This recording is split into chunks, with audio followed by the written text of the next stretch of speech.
My neighbor stopped me at the house. "Do you know that every Wednesday a strange man comes to your place?" My heart stopped. I immediately installed hidden cameras. When I watched the footage, I couldn't believe my eyes. On the screen was, "Good day, dear listeners. It's Clara again. I'm glad you're here with me. Please like this video and listen to my story till the end and let me know which city you're listening from. That way, I can see how far my story has traveled." My life had settled into a comfortable rhythm after George passed 3 years ago. Every morning, I watered the roses he'd planted. Every Tuesday, I volunteered at the library. And every Friday, my daughter Linda called from Seattle. The house on Maple Street felt too big for one person, but it held 40 years of memories I wasn't ready to abandon. I had my routines, my book club, my neighbor Carol, who brought over casseroles she claimed were experiments. At 72, I'd earned my quiet existence. The mortgage was paid off, my pension covered the bills, and I'd even started taking watercolor classes at the community center. That Wednesday afternoon in late September, I was returning from the grocery store, struggling with 2 bags of supplies, when my neighbor Jim stopped me at the driveway. Jim worked from home, spent most of his day in his home office with a clear view of my front door. We'd lived next to each other for 15 years, exchanged pleasantries about weather and lawn care, nothing more. "Margaret," he said, his expression unusually serious. "I hope this doesn't sound intrusive, but are you aware that every Wednesday, around 11 in the morning, an unfamiliar man enters your house?" My heart stopped. The grocery bags suddenly felt like they weighed 100 pounds. "What man?" I managed to ask, my voice barely steady. "Middle-aged guy, maybe 45, 50, dark hair. He has a key. Lets himself right in. Stays about 2 hours, then leaves. I've seen him 4, maybe 5 times now. Always Wednesdays." I forced a smile, though my hands were trembling. "Oh, that must be the maintenance person for the furnace." But even as I said it, I knew it was a lie. I had no maintenance person. No one had a key to my house except Linda, and she was 2,000 miles away. Jim looked uncertain, like he wanted to believe me but didn't quite. "All right, just wanted to make sure everything was okay. These days, you can't be too careful." I thanked him, carried my groceries inside, and locked the door behind me. Then I stood in my hallway, really looking at my house for the first time in months. Everything seemed normal. The family photos on the wall, George's reading chair, the Afghan I was knitting draped over the sofa. But was everything where it should be? I walked through each room slowly. The kitchen seemed untouched. The living room looked the same. But in my bedroom, I noticed something odd. My jewelry box, the wooden one George had given me on our 20th anniversary, was positioned slightly differently on the dresser. I always kept it aligned with the lamp. Now it was turned at an angle. My hands shook as I opened it. Everything appeared to be there. My pearl necklace, my wedding ring set, the small diamond earrings. But I couldn't be certain. I didn't inventory my jewelry regularly. Something could be missing, and I might never know. I checked the spare bedroom that had been Linda's. The closet door was slightly ajar. I always kept it closed. Always. Was I being paranoid? Maybe I'd opened it myself and forgotten. But Jim's words echoed in my mind. Every Wednesday, around 11. He has a key. I returned to the kitchen and sat at the table where George and I had shared countless cups of coffee. My mind raced through possibilities. A previous owner who still had a key? Impossible. We'd changed the locks when we bought the place. A contractor I'd forgotten hiring? I hadn't hired anyone in over a year. Could Linda have given someone a key? But why wouldn't she tell me? Then a darker thought crept in. What if this person was stealing from me gradually, taking things I wouldn't immediately notice. Or worse, what if they were watching me, learning my patterns, waiting for what? I picked up the phone to call Linda, then set it down. What would I say? A strange man has been entering our house while I'm out, but I have no proof, and nothing seems to be missing? She'd think I was losing my mind, becoming one of those paranoid elderly people who imagine threats everywhere. But Jim had seen him. Jim was a reliable witness. I looked at the calendar on my refrigerator. Today was Wednesday. He'd already been here today while I was at the grocery store. The violation I felt was overwhelming. My home, my sanctuary, had been invaded. Someone was walking through my rooms, touching my things, breathing my air. And I had no idea who or why or what they wanted. I spent the entire evening going through my house with a notebook, cataloging everything I could remember. The silver picture frames in the living room, I counted them twice. The collection of first edition books George had cherished, I ran my fingers along each spine. My prescription medications in the bathroom cabinet, all accounted for. But then I found discrepancies that made my blood run cold. In the study, George's coin collection was kept in a leather binder in the bottom desk drawer. I'd last looked at it 6 months ago, after the estate lawyer had mentioned it might have value.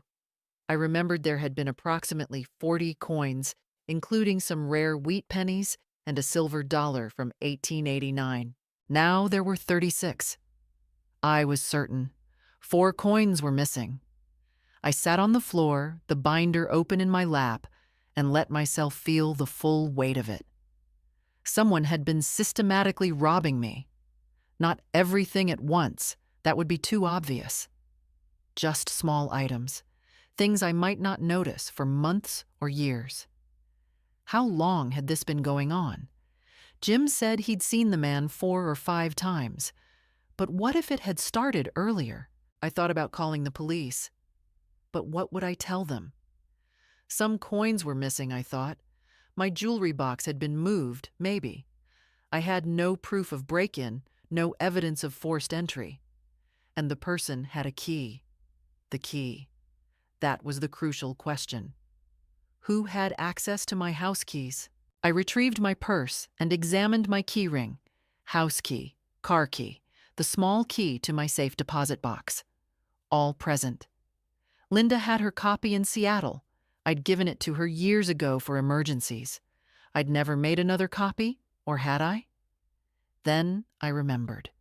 2 years ago, when I'd had that bad flu, Linda had arranged for a home health aide to check on me for a week. A nice woman named Patricia. I'd given her a key, but I'd asked for it back when I recovered, and she'd returned it. Hadn't she? Suddenly, my comfortable, familiar home felt like enemy territory.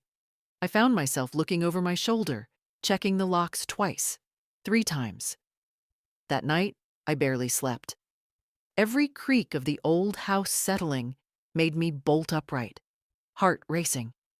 By Thursday morning, exhausted but resolved, I knew I couldn't live like this. I refused to be a victim, to cower in my own home while some stranger violated my privacy and stole from me. George had always said I was tougher than I looked, that I had steel underneath the sweetness. It was time to prove him right. I needed proof, concrete, undeniable evidence of who this person was and what they were doing.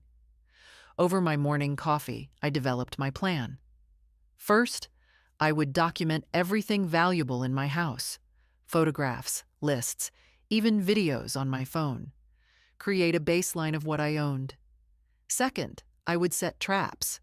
Not dangerous ones, but markers that would prove someone had been inside. Tiny pieces of tape on drawers, positioned just so. A hair across the jewelry box latch. A notepad left open to a specific page. But most importantly, I needed to see who this person was. I'd heard about home security cameras, the kind people installed to watch their front porches for package thieves. Could I get one? Install it myself? The idea seemed daunting. I could barely manage my smartphone, but I had to try. I drove to the electronics store in the shopping center, feeling like a spy on a mission. A young salesman, maybe 25, with enthusiastic energy and multiple ear piercings, approached me. "Can I help you find something?" "Security cameras," I said, surprised by how steady my voice sounded. "The kind I can monitor from my phone. Small ones, if possible." His face lit up. "Absolutely. We've got several great options. Are you looking to monitor your front door or—" "Inside my house," I interrupted. "I need to see what happens when I'm not home." If he thought it was an odd request from an elderly woman, he didn't show it. He led me to a display of various cameras and began explaining features I barely understood: wireless connectivity, cloud storage, motion detection, night vision. "This one," I pointed to a small camera barely larger than a doorbell. "How hard is it to install?" "Super easy. Download the app, plug it in, follow the setup wizard. My grandmother did it herself." I bought 2 cameras and spent the rest of Thursday watching YouTube tutorials on my laptop, Linda's old tablet propped beside me.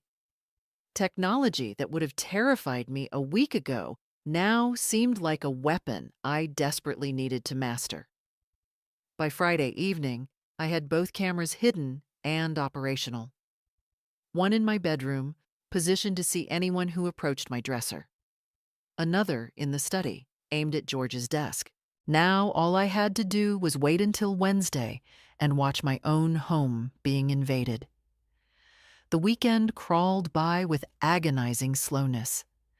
I went through the motions of my normal routine, watered the garden, attended Sunday service, had lunch with Carol. But my mind was elsewhere, constantly checking the camera app on my phone, reviewing the footage of my empty rooms. On Monday, Linda called for our usual chat. I almost told her everything, but something stopped me. Maybe it was the fear that she'd dismiss my concerns, insist I move to Seattle, treat me like I was becoming incompetent. Or maybe some instinct told me to wait until I had proof. "You sound tired, Mom," Linda said. "Are you sleeping okay?" "Just fine, sweetheart. How's work?" We talked about her promotion, her new apartment, her boyfriend Marcus, who might propose soon. Normal mother-daughter conversation. The whole time I clutched the phone, wondering if I should mention that a stranger had been invading the home where she grew up. Tuesday afternoon, as I was leaving for my library shift, I noticed something that made my stomach drop. My neighbor Jim was outside washing his car, and when he saw me, he waved with unusual enthusiasm. Then I saw why. A man was walking up Jim's driveway, middle-aged, dark hair, wearing a maintenance company uniform. But I recognized something about his build, his gait. Was this the Wednesday visitor? Had he been watching, learning that Jim had warned me? Was he now befriending my neighbor to seem legitimate? I couldn't be certain. Paranoia was making me see threats everywhere. Wednesday morning, I left the house at exactly 10:30, my heart pounding so hard I felt lightheaded. I drove to the coffee shop 3 blocks away, ordered a latte I couldn't taste, and opened the camera app on my phone with shaking hands. At 10:47 a.m., motion detection activated. A man entered my bedroom. I watched, frozen, as he walked directly to my dresser with the confidence of someone who knew exactly where he was going. Dark hair, just as Jim had described. Maybe 48, 50 years old. He wore jeans and a polo shirt, looking utterly ordinary. He opened my jewelry box. My breath caught as he carefully sorted through it, selecting specific pieces. He knew what he was looking for. This wasn't random theft. Then he did something that made my blood run cold. He pulled out a small notebook from his pocket and made a check mark, like he was following a list, a systematic inventory. But worse was coming. He moved to my nightstand and opened the drawer where I kept personal papers. old letters from George, some savings bonds, my updated will. He photographed several documents with his phone. Why? What possible use could those have? The camera in the study captured him next. He went straight to George's desk, pulled out the coin binder, and removed 2 more coins. But he also did something I hadn't anticipated. He opened my laptop.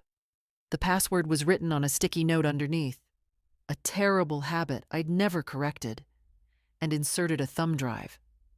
He was copying my files, my emails, my financial records, everything. I sat in that coffee shop, watching a stranger violate every aspect of my privacy, and felt something shift inside me. The fear was still there, but it was being consumed by cold, focused rage. After 2 hours, he left, locking the door behind him as casually as if he lived there. I waited 15 minutes to be certain he was gone, then drove home. I didn't go inside immediately. Instead, I sat in my car and called the one person I knew could help me understand the legal implications. My late husband's attorney, Robert Chen, had handled George's estate and had always told me to call if I needed anything. He was semi-retired now, but he answered on the 3rd ring. "Margaret, what a pleasant surprise. How are you?" "Robert, I need your advice. Someone has been entering my home without permission. They have a key. They've been stealing from me and copying my personal files. I have video evidence." There was a pause. When he spoke again, his voice was sharp, professional. "Have you called the police?" "Not yet. I wanted to talk to you first." "Margaret, this is serious. This isn't just burglary. If they're accessing your financial information and legal documents, this could be identity theft, fraud, possibly even worse. Do you have any idea who this person might be?" "No. But Robert, here's what frightens me most. He has a key. He knows my schedule. He's following a list of what to take. This is planned, organized. Who has keys to your house?" "Just me and Linda." Another pause, longer this time. "Margaret, I need you to think carefully. Has Linda mentioned any financial difficulties? Any unusual requests?" The implication hit me like a physical blow. "You think my daughter is involved? I think you need to consider all possibilities. Can you send me the video footage?" I promised I would and ended the call. My hands were shaking again, but not from fear, from the terrible question now planted in my mind. Could Linda be behind this? No, impossible. But then who? I went inside and checked my laptop's history. The man had accessed my email, my bank accounts, my investment portfolio. He'd even opened the folder containing my will. That's when I saw it. A draft email in my sent folder that I hadn't written, dated from last Wednesday. It was to Linda, and it said, "Sweetheart, I've been thinking about updating my will. Can you recommend an estate attorney in town? The house and savings should really be distributed more fairly." I'd never sent that email. I'd never even thought about changing my will. Someone was setting me up, and they were using my own daughter to do it. That forged email was the confirmation I needed. This wasn't random theft. Someone was deliberately trying to create a narrative, a paper trail that would make Linda look like she was manipulating me, possibly to contest the will or claim I was incompetent. But why? Who benefited from destroying my relationship with my daughter? I called Robert Chen back. "I need to change all my locks, today. Can you recommend a locksmith you trust absolutely? I'll send you a contact." "Margaret, I also think we should involve the police now." "Not yet. I need to understand who's behind this first. If we go to the police too early, whoever this is will disappear, and I'll never know the truth." After we hung up, I made a list: lock changes, password changes on every account, remove that damn sticky note from my laptop, set up 2-factor authentication. Linda had been urging me to do that for years, but I also made a more aggressive plan. Next Wednesday, I wouldn't leave. I'd wait inside, and when this man entered my home, I'd confront him directly. I'd have my phone ready to call 911, my new locks would be installed, and I'd finally get answers. The locksmith, a burly man named Tom, who'd served with Robert's son in the military, arrived that afternoon. He changed every lock, installed deadbolts, and gave me the only copies of the new keys. "Ma'am, whoever had access before won't be getting in again," he assured me. "These are pick-resistant, bump-proof locks. You're secure." I felt a small measure of safety return. But that evening, it all fell apart. My phone rang at 8 p.m., unknown number. I almost didn't answer, but something made me pick up. "Mrs. Patterson?" A man's voice, smooth and educated. "I think we need to talk about the unfortunate misunderstanding regarding your home." My heart stopped.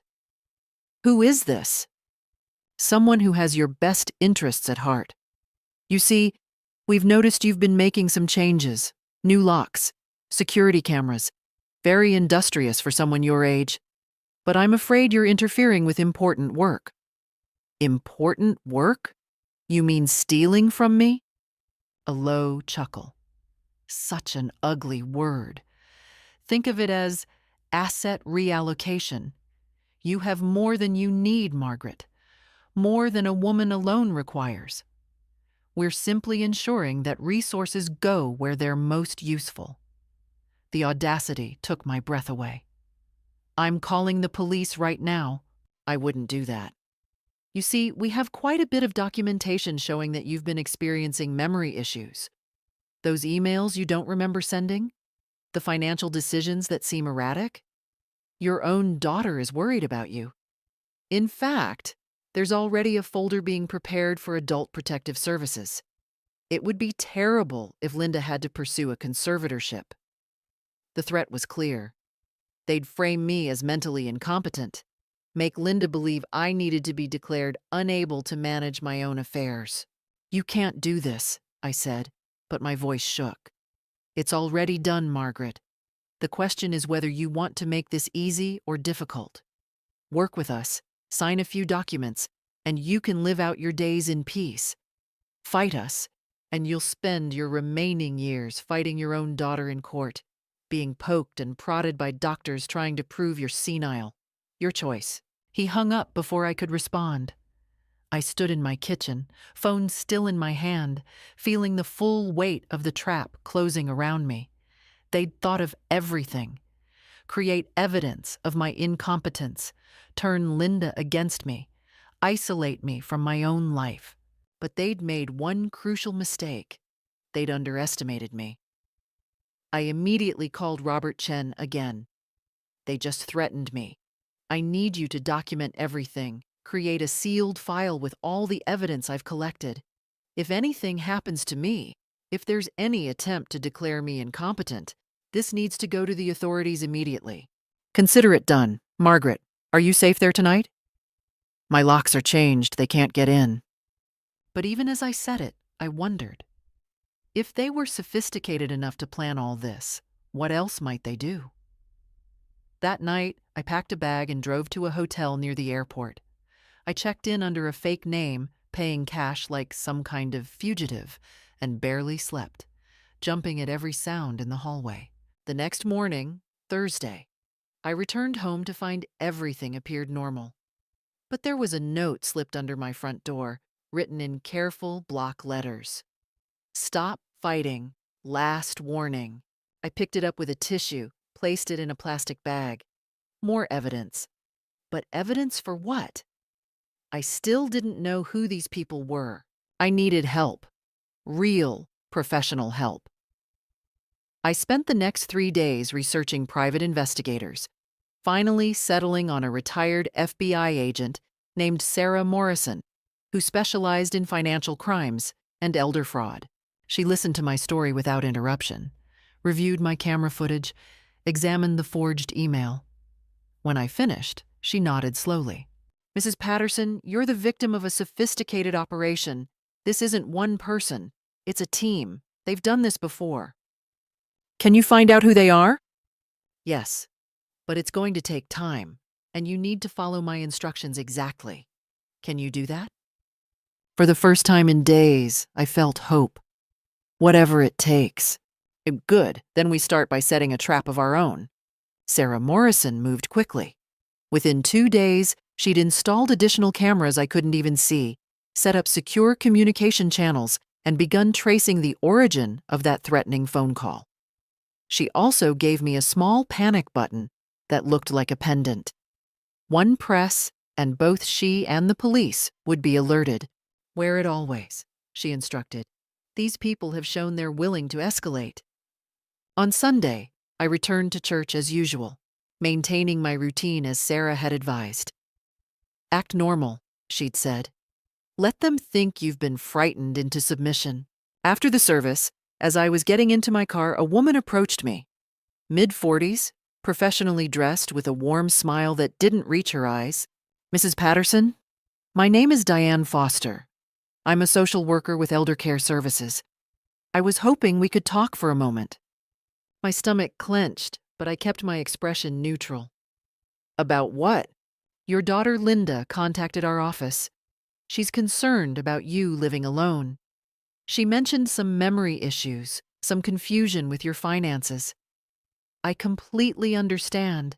It's very common at your age. There's no shame in needing a little help. This was it, the next phase of their plan. I'm not experiencing any memory issues, I said calmly.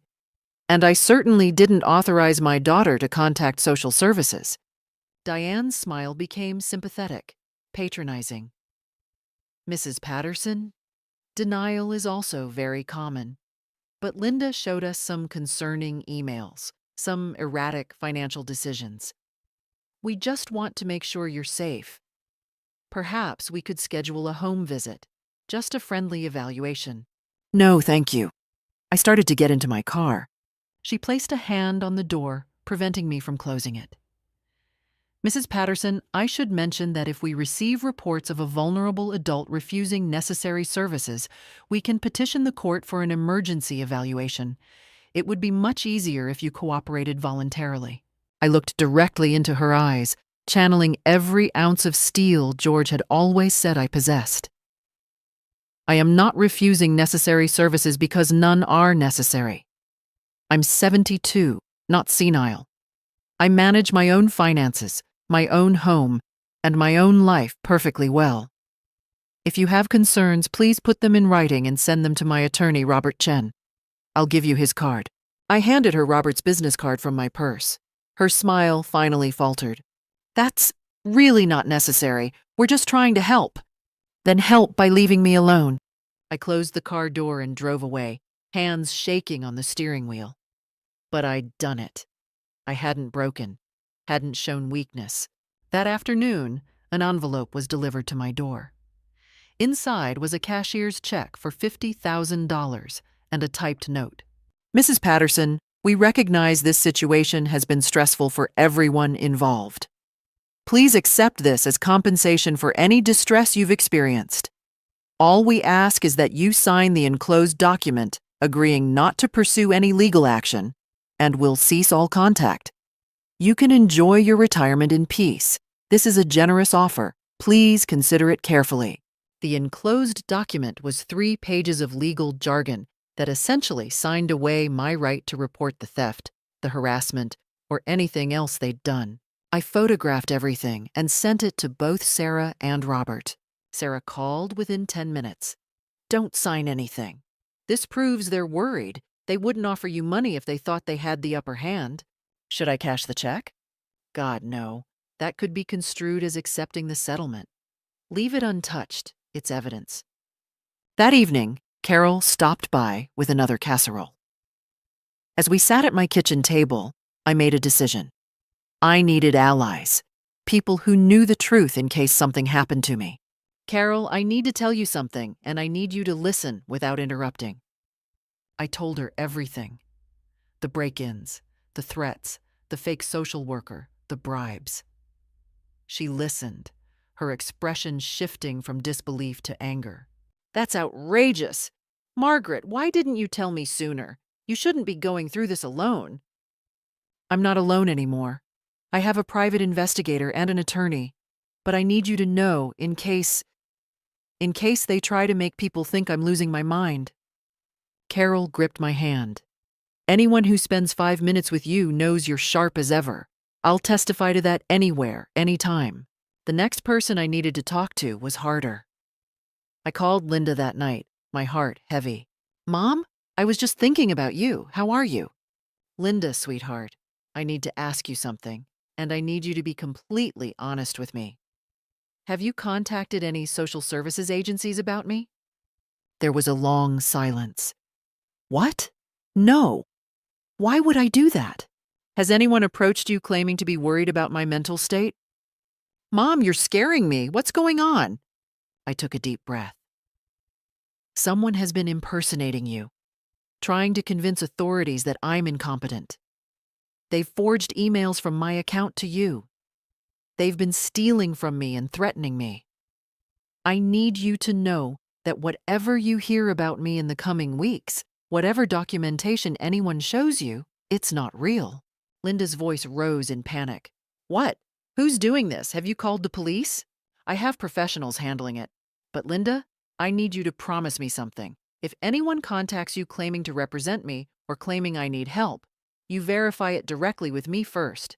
And if you can't reach me, you call Robert Chen. Promise me. I promise. Mom, I'm getting on a plane. I'll be there tomorrow. No, I said firmly. That's exactly what they'd want, to pull you into this, to make you worried and emotional. I'm handling it. I'm safe. But I needed you to know the truth. After we hung up, I felt lighter somehow. My daughter knew. My friend knew. I wasn't isolated anymore. The next few days were quiet. Too quiet. Sarah assured me this was normal. They were regrouping, deciding on their next move. They offered you money. You refused. They threatened legal action. You didn't flinch. They're losing control of the narrative. That makes them dangerous, but it also means they'll make mistakes. I spent those days documenting everything, organizing my evidence, and preparing for whatever came next. I also spent time in George's reading chair, looking through old photo albums, remembering the life we'd built together. Whatever these people were trying to take from me, they couldn't touch those memories. I wasn't just fighting for my house or my money. I was fighting for my dignity, my autonomy, and my right to live my own life on my own terms. And I was going to win. On the following Tuesday afternoon, my doorbell rang. Through the peephole, I saw a well-dressed couple in their 50s, the man I recognized from my security footage, and a woman I'd never seen before. They stood on my porch looking respectable, almost friendly. Every instinct screamed at me not to open the door, but Sarah had prepared me for this possibility. I was wearing the panic button. My phone was recording in my pocket. Sarah herself was parked 2 blocks away, monitoring everything through the hidden cameras. I opened the door with the chain lock still engaged. "Can I help you?" The woman spoke first, her voice warm and cultured. "Mrs. Patterson, my name is Carolyn Hendricks, and this is my colleague, David Price. We owe you an enormous apology. There's been a terrible misunderstanding, and we'd like to clear the air. May we come in? Just for a few minutes? I don't think that's appropriate." David, the man who'd been stealing from me, had the audacity to look contrite. "Please, Mrs. Patterson, we understand you're frightened and angry. You have every right to be. But there are things you don't understand about the situation, and we'd really like to explain, against my better judgment, but trusting in Sarah's nearby presence and my panic button, I let them in. They sat in my living room, looking around with expressions I couldn't quite read. Carolyn began the performance. "Mrs. Patterson, I want to be completely honest with you. David did enter your home, and we understand how violating that must have felt. But he wasn't stealing. He was conducting an estate assessment." "An estate assessment? For whom?" "For your late husband's business partners," David interjected smoothly. You see, when George died, there were some unresolved financial matters, debts that were never properly settled. We've been trying to handle this discreetly, without alarming you, but— That's a lie, I interrupted. George's estate was settled 3 years ago. Every debt was paid. I have documentation. Carolyn's smile tightened. The documentation you have, yes, but Mrs. Patterson, there were some off-book arrangements, business dealings that weren't included in the official estate. George made some promises that legally you're now responsible for fulfilling. Then show me proof, written contracts, legal documents. It's not that simple, David said. These were gentlemen's agreements, handshake deals, the kind of business arrangements men of George's generation often made. I felt rage building in my chest. They were dishonoring my husband's memory, using him to justify their theft. George was the most honest man I ever knew. He would never have made commitments he couldn't keep, and he would never have left me with hidden debts. You're lying. The mask began to slip. Carolyn's warm expression cooled. Mrs. Patterson, you need to understand the position you're in. We've been extremely patient. We've tried to handle this quietly.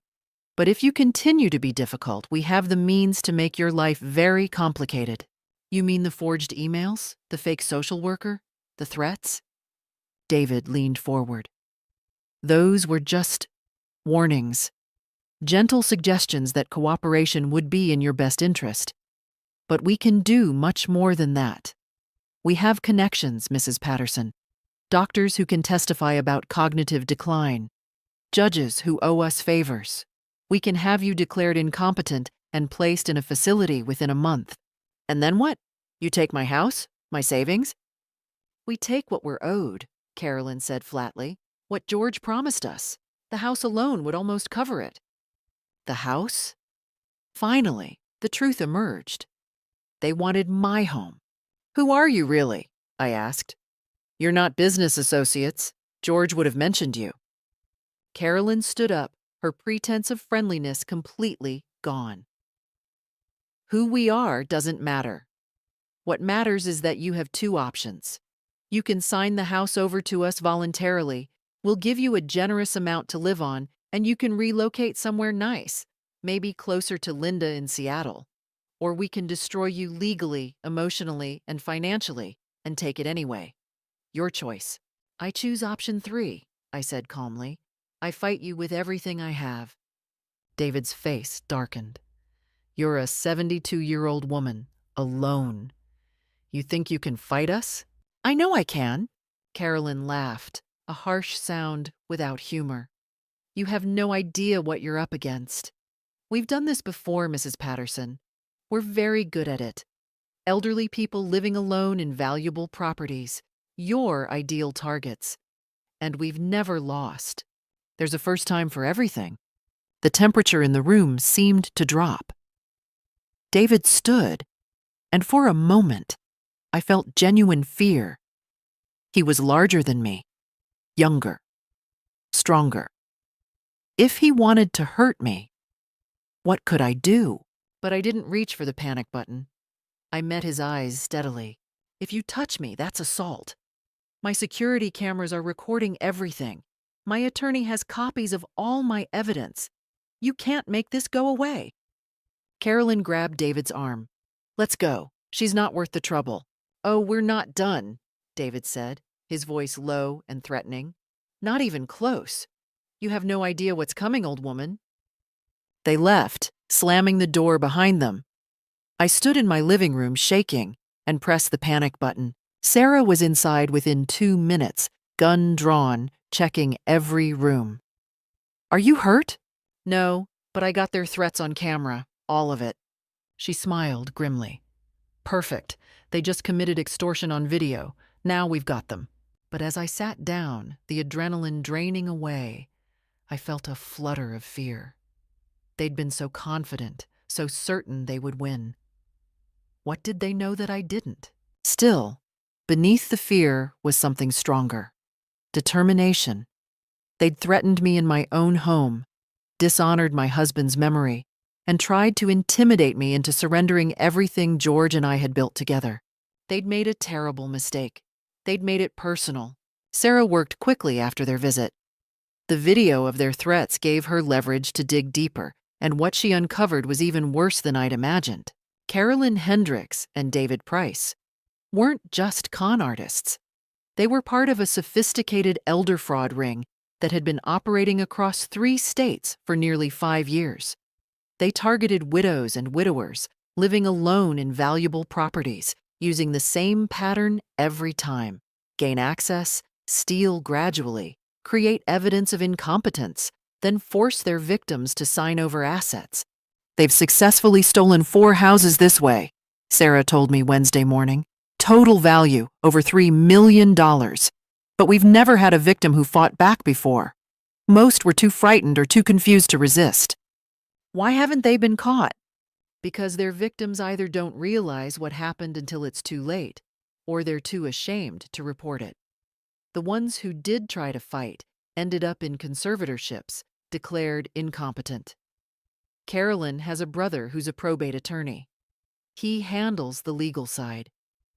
How did they get my key? Sarah's expression darkened. That home health aide, Patricia, 2 years ago. She wasn't a real healthcare worker. Linda hired her through an agency that doesn't exist anymore, a front company they created. Patricia copied your key and mapped your house. They've been planning this for 2 years. The calculation of it took my breath away. But I had one question Sarah hadn't answered. How do we stop them? We already have enough evidence to arrest them. But here's the problem. They're smart. They've hidden their money in offshore accounts, put the stolen houses in trust names, created layers of legal protection. Even if we get convictions, the victims rarely recover their full losses. So what do? Sarah smiled, and it wasn't a kind smile. We make them desperate enough to make mistakes.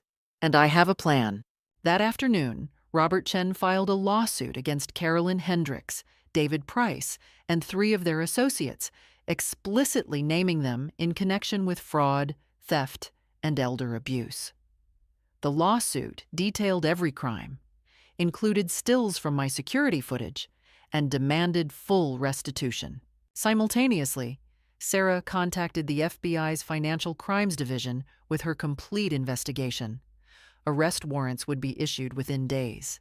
But we didn't wait for the legal system. We also did something more immediate.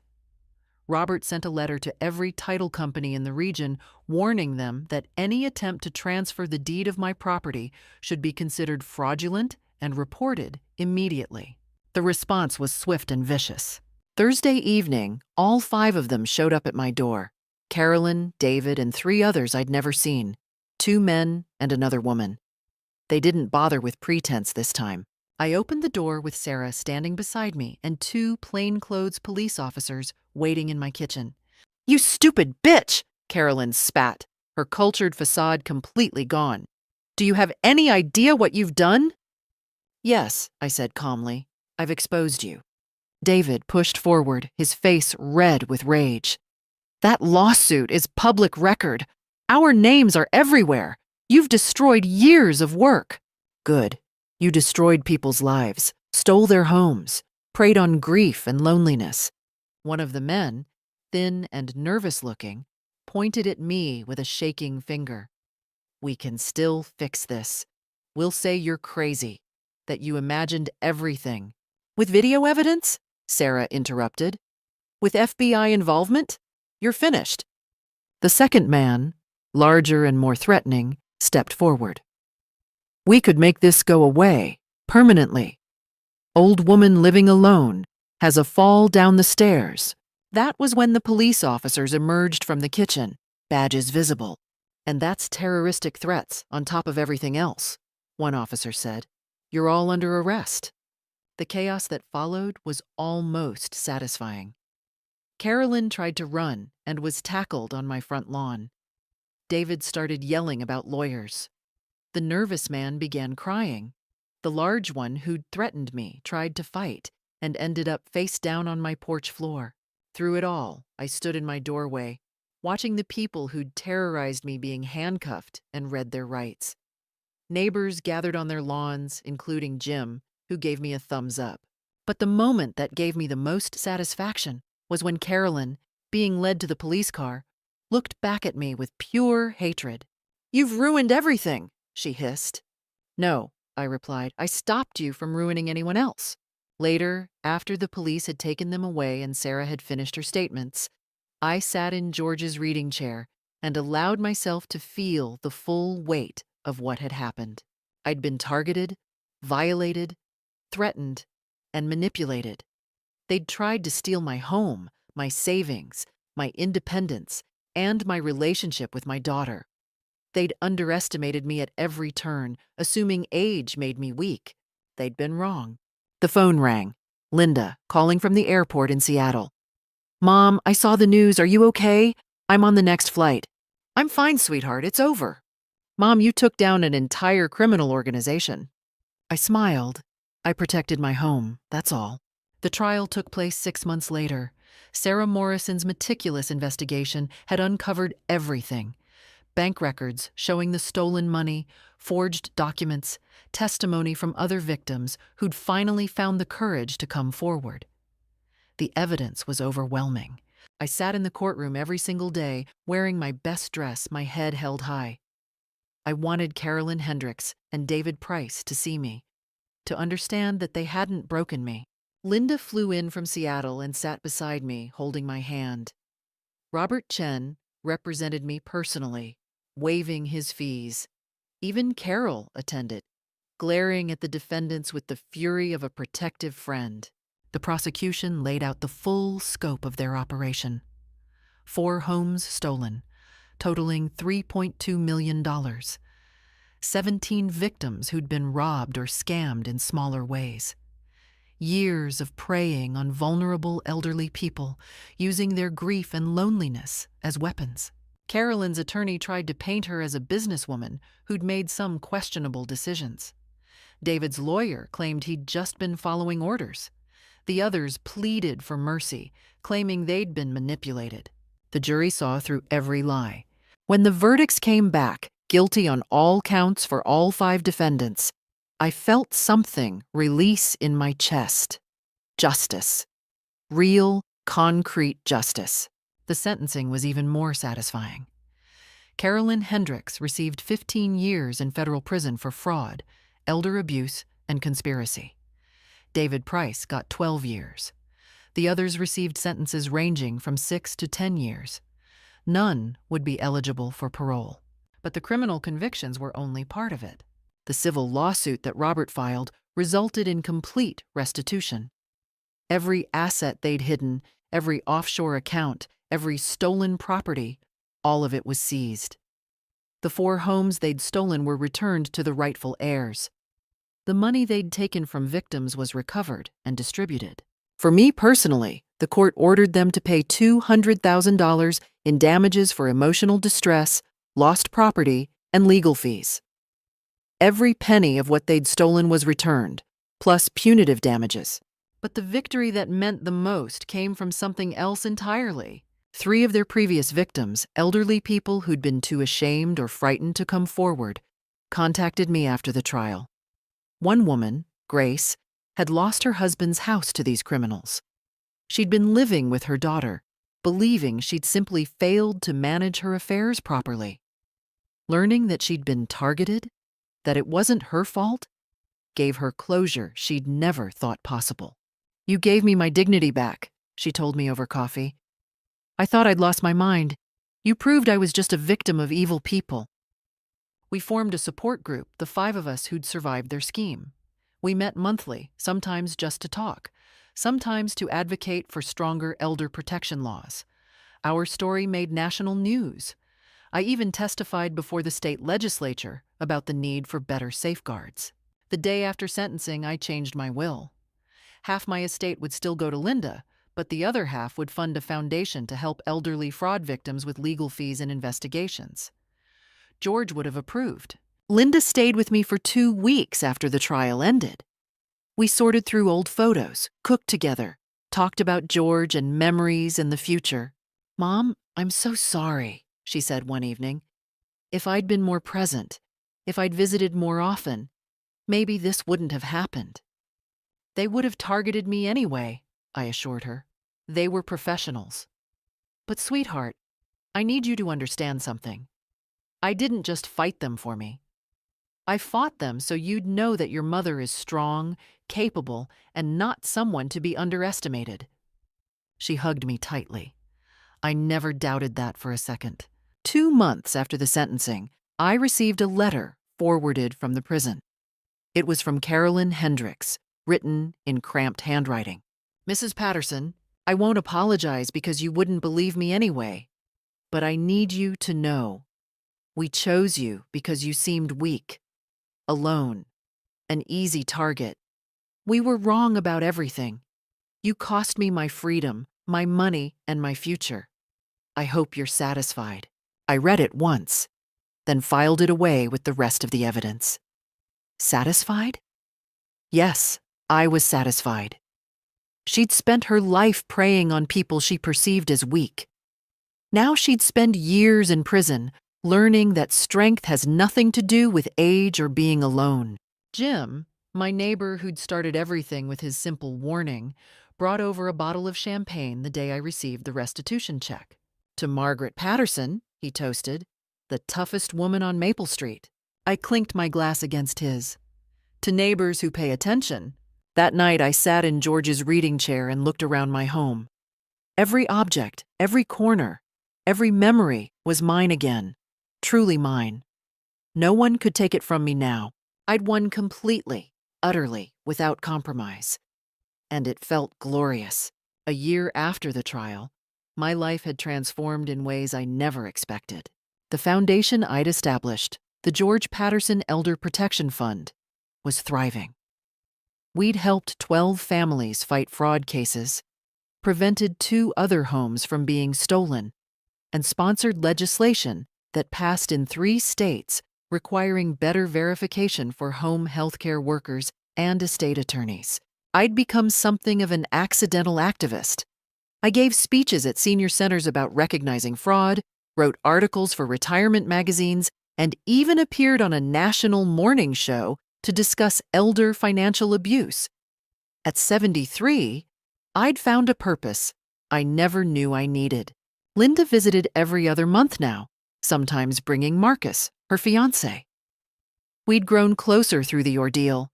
She no longer treated me like I might break, and I'd learned to accept help without seeing it as a loss of independence.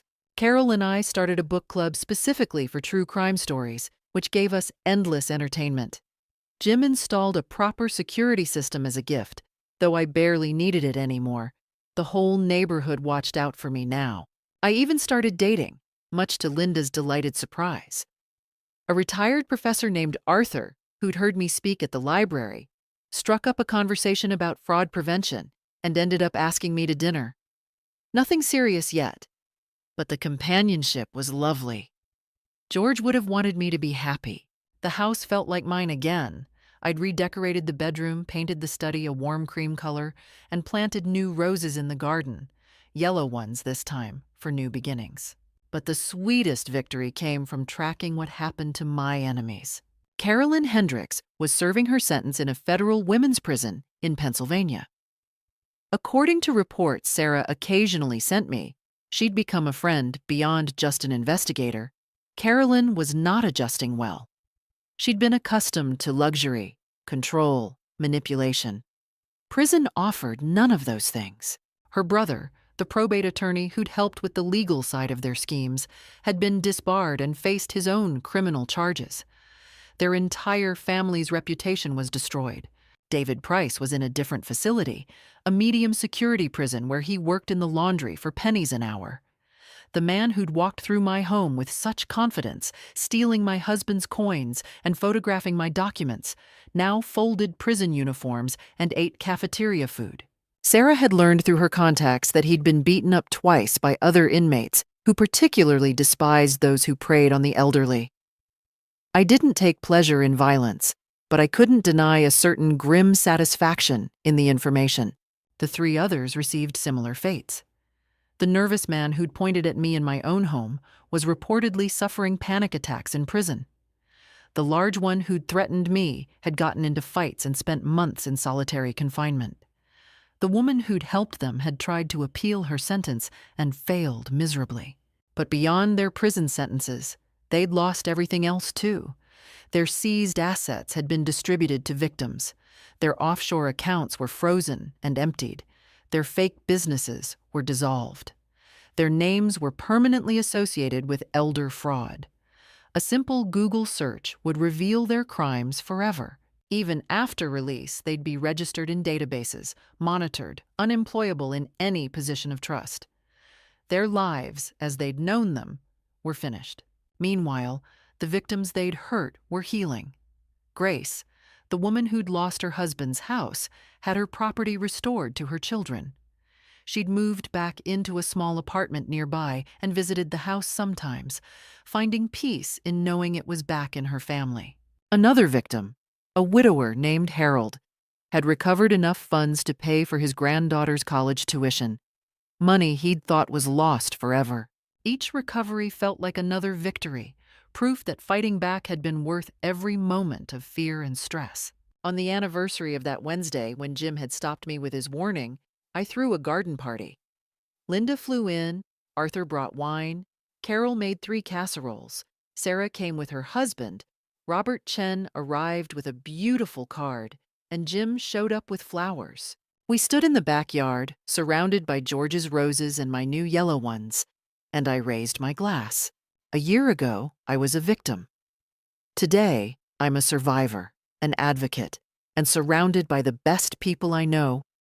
To second chances, to justice, and to never underestimating a determined woman. Everyone cheered. As the sun set over my garden, I thought about those criminals in their cells, facing years of their well-deserved punishment. I thought about the lives they'd tried to destroy and the victory we'd claimed over them. I'd not only survived, I'd thrived. I'd turned my trauma into purpose, my fear into strength, and my isolation into community. They'd tried to take everything from me. Instead, I'd taken everything from them. And I'd never felt more alive. Looking back now, I understand that my greatest weapon wasn't the cameras or the lawyer or even the evidence. It was refusing to be a victim. They counted on my silence, my shame, my fear. They never expected me to fight back. So I ask you, if someone tried to steal your home, your dignity, your life's work, what would you do? Would you surrender, or would you stand your ground? Trust your instincts, document everything, never be ashamed to ask for help. And remember, age is not weakness, experience is power. Thank you for listening to my story. If it happened to me, it could happen to anyone. Stay vigilant, stay strong.